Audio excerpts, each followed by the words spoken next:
नमस्कार, स्वागत है आप सभी का डीएनएस एजुकेयर के इस ऑनलाइन लर्निंग प्लेटफॉर्म पे। तो फाइनली बच्चों, आप सभी जानते हैं कि काशी विद्यापीठ में इस बार प्रोफेशनल कोर्सेज के आपके एंट्रेंस एग्जाम्स हुए थे, सभी के रिजल्ट भी आउट हो गए हैं। और ऐसे में रिजल्ट आने के बाद कैसे होगा आपका काशी विद्यापीठ में एडमिशन, क्या क्या प्रोसेस से होकर के आपको गुजरना होगा, स्टेप बाय स्टेप मैं सब कुछ आपको बताने वाला हूं। वीडियो को पूरा देखिएगा और अपने दोस्तों मित्रों सहपाठियों के साथ जरूर शेयर कर दीजिएगा।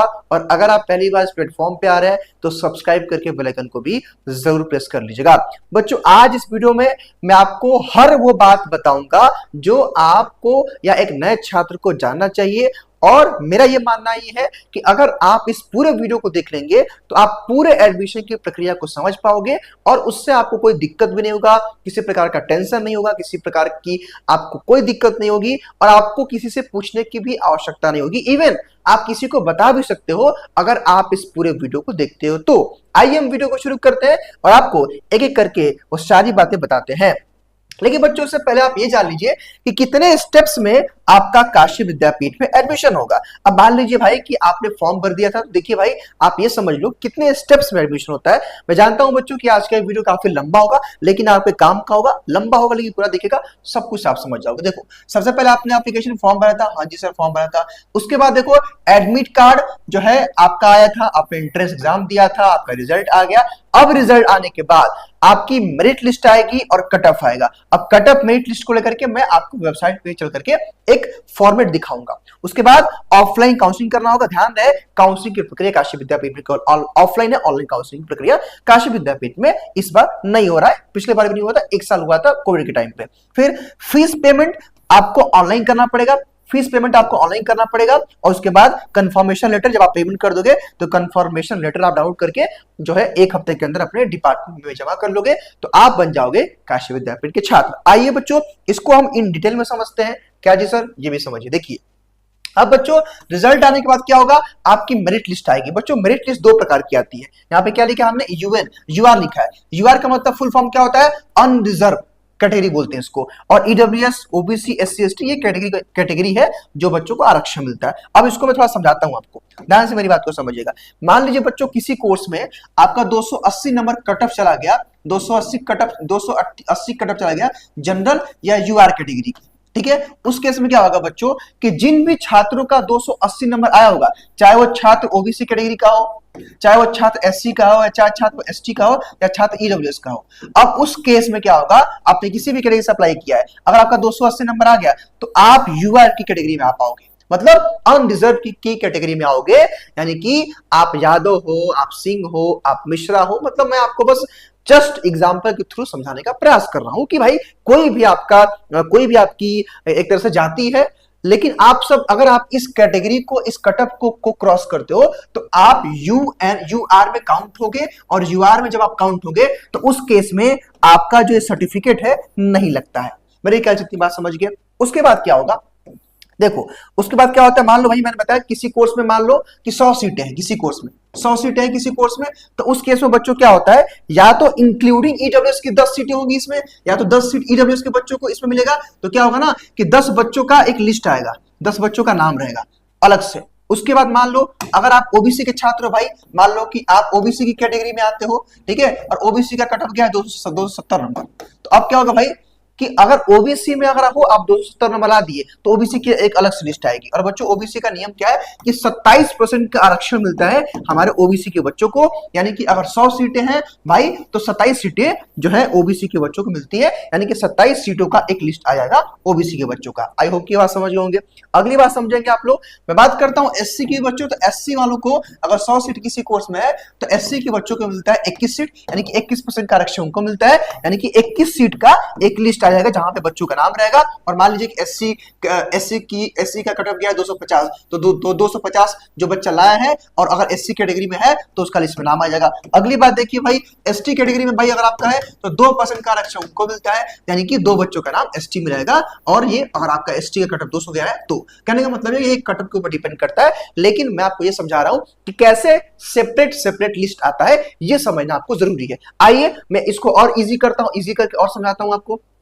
कैसे, आइए मैं आपको इसका प्रूफ दिखाता हूं जिससे आप समझ पाओ। क्योंकि बच्चों होता क्या है ना कि कल की डेट में जब मेरिट लिस्ट आएगी तो हमसे आप शिकायत करेंगे, फिर आप ये कहेंगे कि सर उस बच्चे का कम नंबर है तो उसका लिस्ट में नाम कैसे आ गया, हमारा क्यों नहीं आया। फिर आप ये भी शिकायत करोगे सर विद्यापीठ गलत कर रहा है, विद्यापीठ में धांधली हो रही है, तरह तरह की बातें आपके मन में आता है। लेकिन अगर आप इस पूरे वीडियो को देख लेंगे तो शायद वो शिकायत आप नहीं करेंगे। आगे देखिए मैं आपको समझा रहा हूं।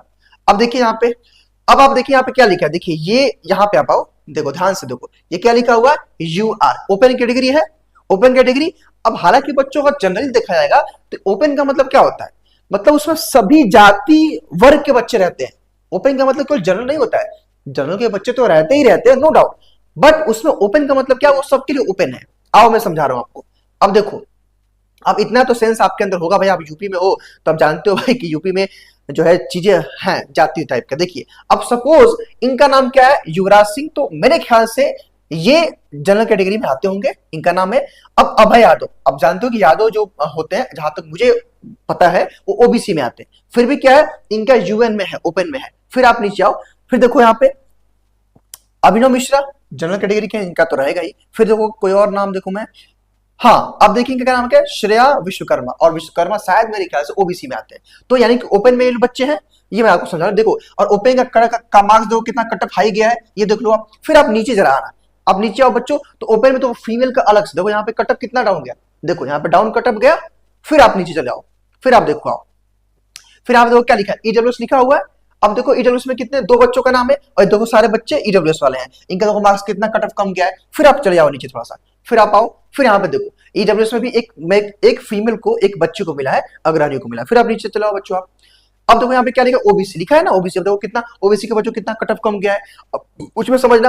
अब देखो संसार, देखो गुप्ता है, यादव है, चौरसिया, मौर्य है, मदनलाल, ये सारे बच्चे ओबीसी में आते हैं, तो ओबीसी में इनका रखा गया है। मैं कह रहा हूं ना भाई, देखो ओबीसी वाले बच्चे तो यहाँ पे भी है, और ओबीसी के बच्चे भाई आपके यहाँ पे भी है, यानी कि उन बच्चों ने इस कटअप को क्वालिफाई किया। अगर बच्चों अगर आप ओबीसी हो और 280 गया जनरल का कटअप, और अगर आपका 280 मार्क्स है तो आप यूएन में आ जाओगे, यूआर में, यानी कि अनरिजर्व कैटेगरी में। और उस केस में क्या होगा कि आपका कैटेगरी सर्टिफिकेट नहीं लगेगा, और उस केस में क्या होगा कि आप जनरल के बच्चों का सीट ले लोगे। आपकी सीट तो यहाँ पे थी भाई, इतना कटअप लाओगे तो आपका तो इसमें डेफिनेटली होना है, यहाँ पे तो आपको हो ही रहा है। लेकिन अगर आप अच्छा मार्क्स ला दिए तो आप जनरल की सीट ले लिए। फिर आप नीचे आ जाओ, देखो यहाँ पे फीमेल के लिए है, फिर आप पे आओ, फिर देखो यहाँ पे एससी का आ गया, एससी का देखो दो बच्चों का नाम है। अब देखो इनका कितना कट ऑफ कम गया हुआ है, देख रहे हो आप लोग, तो दो बच्चे। अब देखो सुशील सोनकर बच्चे एससी में आते हैं, ये दो कुमार बच्चे इसमें हैं। फिर आप नीचे चले आओ, तो अगर होगा इसी में तो एसटी का भी आएगा। तो कहने का मतलब बच्चों मैं समझा रहा हूँ कि कल की डेट में जब कोई लिस्ट आए तो ये मत कहिए कि सर जी मैं तो यादव हूँ, सर जी मैं तो ओबीसी हूँ, सर जी हमारा नाम इसमें कैसे आ गया है। क्योंकि हर साल बच्चे कहते हैं, मैंने कहा ना कि वीडियो लंबा है लेकिन यहाँ पे काम का है, सारे डाउट्स आपके क्लियर हो जाएंगे। चलिए आइए हम कुछ और चर्चा कर लेते हैं। अब बात आ रही थी कि सर डॉक्यूमेंट का वेरिफिकेशन और डॉक्यूमेंट कौन सा लगता है। देखो भाई, अब बच्चों अगर आपको याद होगा, अगर आपने फर्स्ट टाइम मेरा वीडियो देखा होगा जब हमने एक वीडियो बनाया था कि आप काशी विद्यापीठ का एप्लीकेशन फॉर्म कैसे भरेंगे, अगर आपने उस वीडियो को देखा होगा तो मैंने 4 महीने पहले ही कहा था कि आज ही आप इस डॉक्यूमेंट को रेडी कर लीजिए। अगर आज इस डॉक्यूमेंट को रेडी कर लिए तो आपको आपके काउंसलिंग में, एडमिशन प्रोसेस में, जब कॉलेज जाओगे तो लाइब्रेरी कार्ड में, आइडेंटिटी कार्ड में, आपके स्कॉलरशिप में, हर जगह उसकी आवश्यकता पड़ेगी, और वो चीजें आपकी आ रही हैं। अब जो है डॉक्यूमेंट वेरिफिकेशन के लिए कौन कौन सा डॉक्यूमेंट लेके जाना है भाई, इसके लिए हमने ऑलरेडी एक वीडियो बनाया हुआ है। जब आप हमारे डीएस एजुकेयर चैनल पे आते हो बच्चों, तो यहाँ पे आप आना प्लेलिस्ट के सेक्शन में। जब आप नीचे आओगे तो यहाँ पे एक प्लेलिस्ट होगा, और देखो नीचे आओ, देखो यहाँ पे क्या लिखा है, आई थिंक हाँ ये देखो क्या लिखा है, MGKP admission process 2025 all important notification informative video. यहाँ पे आप टाइप करना, फिर आप नीचे आओगे तो यहाँ पे कौन कौन सा डॉक्यूमेंट लगेगा, यहाँ पे मैंने वीडियो बनाया है। हाँ गेट पास वाला भी देखना भाई, हाँ मैं गेट पास भूल रहा था, गेट पास वाला वीडियो भी देखना आप लोग। फिर आप आओ नीचे आओ, देखो यहाँ पे जब आप आओगे तो कहाँ गया भाई, हाँ देखो ये काउंसलिंग डॉक्यूमेंट, ये वाला वीडियो आप देख लोगे तो मैंने सब बताया हुआ इसमें, ठीक है। चलो भाई आपने देख लेना, ये इस प्लेलिस्ट का लिंक मैं ना पिन कर दूंगा या फिर टेलीग्राम वाले ग्रुप पे डाल दूंगा। देखो जो बच्चे टेलीग्राम पे नहीं जुड़े भाई, आप टेलीग्राम पे जुड़ जाना। टेलीग्राम पे अच्छे खासे बच्चे हैं, जहाँ पे हम सारे बच्चों को एक अलग अलग हमने सेपरेट बना दिया टेलीग्राम ग्रुप, जहाँ पे सारी अपडेट्स आपको मिलती रहे। तो आई थिंक कि एक मिनट से खुल जान दीजिए आप लोग, खुल जाओ भाई। देखो यहाँ MGKP एडमिशन, देखो MGKP एडमिशन क्या है, 264 बच्चे हैं सेपरेटली, इसको आप ज्वाइन कर लोगे तो आपको अपडेट मिलेगी। ठीक है, चलो ये हो गया। अब यहाँ पे आते हैं, अब डॉक्यूमेंट हो जाएगा बच्चों। देखो पेमेंट के लिए आपके पास दो ऑप्शन है, या तो भाई दो विकल्प आपके लिए बच्चों पेमेंट के लिए होगा। या तो पेमेंट तो देखो भाई करना आपको ऑनलाइन है, कैश वाला प्रॉब्लम मतलब कैश वाला सोल्यूशन नहीं है, मतलब कैश का ऑप्शन नहीं है, आपको पेमेंट ऑनलाइन करना पड़ेगा। अब आप में से कुछ लोग होंगे यूपीआई यूज करते होंगे, कुछ लोग नहीं करते होंगे, तो संभावनाएं हैं। अब उस केस में आपके पास दो विकल्प है। मैंने कहा ना कि देखिए एक और मामला समझिए बच्चों, कि मे भी मान लीजिए कि आपका 31 जुलाई को आपकी काउंसलिंग है, तो हो सकता है कि आपको 31 जुलाई को ही पेमेंट करना पड़े, क्योंकि विद्यापीठ का इस बार का जो पैटर्न रहा है, जो मेरिट बेस वाले कोर्स में एडमिशन हो रहा है, वहां पे विद्यापीठ क्या कर रहा है कि सेम डे पे अगर आपकी 31 जुलाई को काउंसलिंग है तो 31 जुलाई को ही क्या करना होगा, आपको पेमेंट करना होगा। मतलब काउंसलिंग कराए, वेरिफिकेशन डन हुआ, हाँ भाई सब कुछ ओके, पेमेंट करो, तो पेमेंट वहां पे आपको करना पड़ेगा। और हाँ याद रखिएगा, एक बार में ही अगर आपकी फीस 50,000 रुपए भी है, हालांकि उतना तो किसी कोर्स में नहीं है, तो कहने का मतलब ये चाहे आपकी फीस जितनी भी है, आपको वन टाइम में ही उस फीस को पे करना पड़ेगा भाई। दूसरा कोई विकल्प नहीं है कि आप ईएमआई करो या किस्तों में जमा करो, ऐसा कोई ऑप्शन नहीं है। या आपको विद्यापीठ 3 दिन का मौका दे सकता है, लेकिन जहां तक मुझे उम्मीद है कि 3 दिन का इस बार मौका नहीं मिल रहा बच्चों को। विद्यापीठ ने इस बार कुछ अपने पैटर्न में बदलाव किया है एडमिशन के प्रोसेस में। ठीक है, तो अब पेमेंट के लिए कुछ लोग ऐसा, मेरे पास यूपीआई नहीं है, तो आपके पास एक और विकल्प है। मान लीजिए आपके घर में कोई भी यूज करता हो, मान लीजिए आपके भैया, सपोज आपके भैया यूज करते हैं और भैया आपके कहीं जॉब करते हैं, यहां नहीं रहते हैं, घर पे, कोई दिक्कत नहीं है। आप काशी विद्यापीठ गए, काउंसलिंग कराए, वहां पे एक बना होगा, एक क्या बोलते हैं उसको, काउंटर बना है, उस पे एक क्यूआर रखा होगा, क्यूआर को का फोटो खींचिए और भैया को भेज दीजिए। 5 से 7 मिनट का समय मिलता है कि भैया इस पे पेमेंट कर दिए। भैया नहीं, कोई बात नहीं है, आसपास के लोग, पड़ोसी, कर्जन, कोई रिलेटिव, कोई भी हो, मेरे कहने का मतलब यह है कि चाहे किसी वे में किसी से भी पेमेंट कराइए, लेकिन पेमेंट ऑनलाइन ही आपको करना है। दूसरी बात, कोई आपका कोई भी नहीं है, मान लीजिए कोई आपकी हेल्प नहीं करना चाहते, कोई नहीं कर रहा है, एक और ऑप्शन है, कैश लेके जाइए काशी विद्यापीठ के आसपास शॉप पे, उनको दीजिए कि भैया ये पेमेंट आप इसमें डाल दीजिए, इस वाले बैंक अकाउंट में या इस क्यूआर पे पे कर दिए, वो कर देंगे, लेकिन वो लोग कुछ चार्ज लेते हैं। तो कहने का मतलब ये बच्चों कि चाहे किसी भी तरह से जो है आप पर पेमेंट कराओ, लेकिन पेमेंट ऑनलाइन ही कराना है। तो इतनी बात तो मेरे ख्याल से आप समझ रहे होंगे यार, आजकल तो सब कुछ डिजिटल हो गया है। ठीक है, चलो अच्छा एक बात और समझना बच्चों, कि जब जिन बच्चों का मेरिट लिस्ट में नाम आता है, मेरिट लिस्ट में जिन बच्चों का नाम आता है, उन बच्चों को क्या करना होता है कि गेट पास डाउनलोड करना होता है। गेट पास का मतलब क्या है, विदाउट गेट पास आपका काउंसलिंग हॉल में एंट्री नहीं होता। क्योंकि विद्यापीठ में कुछ चीजें ऐसी हैं जो शायद मैं यहाँ बताना पाऊँ आपको, लेकिन कुछ चीजें हैं।